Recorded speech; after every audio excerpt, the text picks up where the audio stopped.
let's role play. If I were a foreign investor, I've been investing in China for the last 10 years. What should I do? I tell my clients all the time, look at the numbers. The only number that really matters is the dividend you get every year out of a certain market. If you never get a cash flow out of an investment, it's worth nothing.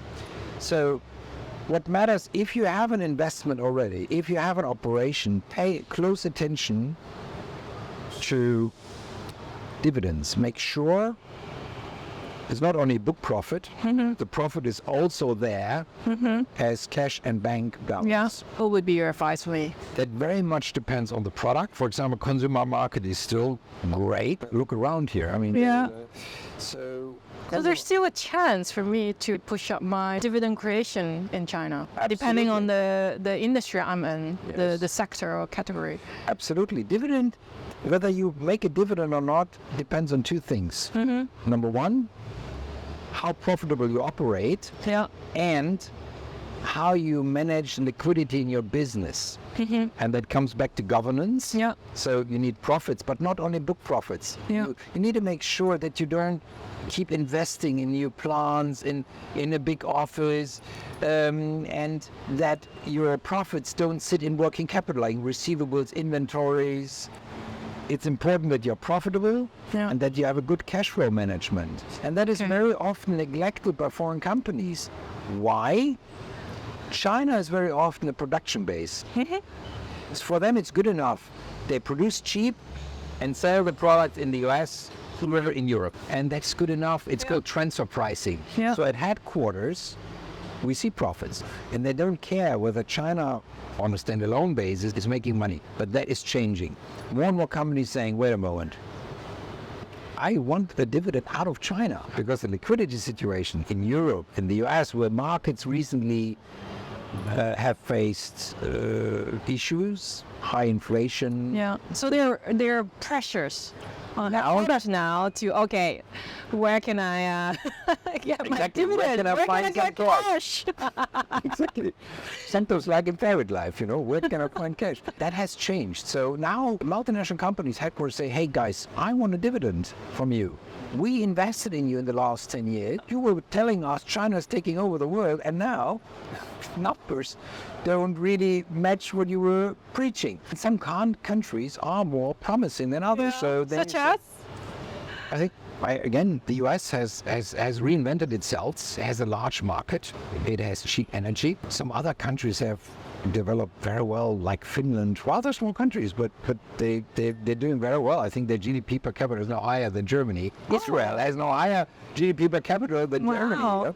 So some countries have really invested in innovation, make sure affordable energy is there, good education, good infrastructure, and that pays off.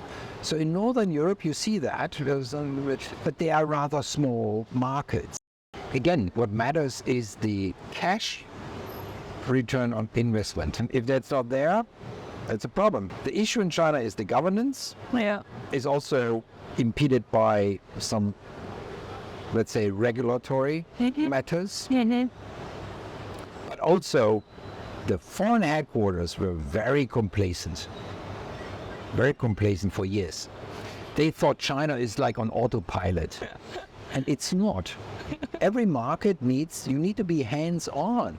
China is complex, China is competitive, and there are special situations. It's a one-party state like other countries, Vietnam the same. There are quite a few restrictions to travel to China. You need a visa to get in here. It's expensive. Data transfer is, as in recent years, the data transfer-related legislation has become very restrictive, so that all limits your ability to manage your investment. Besides demographic issues, besides increasingly feeling the impact of central planning of an economy, which is always a bad idea, not only in China, it was a bad idea in the Soviet Union, is a bad idea in Germany now, which is also suffering from big moves by the government to tell the industry what to do and what to produce, which never works. You need to allow markets to decide. So, yeah, China is now in a situation where foreign direct investments don't see the return they're expecting, and China is competing with other countries, with other markets. China benefited enormously from foreign direct investments. Many people worked in foreign companies. Also here we see some foreign restaurants with foreign products. People benefited. Job opportunities, quality of life, tax income for the government.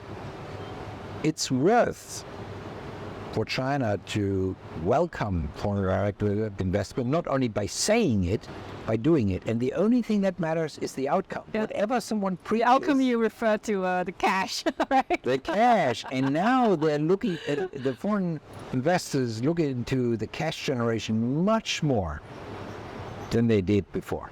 Right. And they should. They should. Thank you so much, Mike. Thank you, Daisy.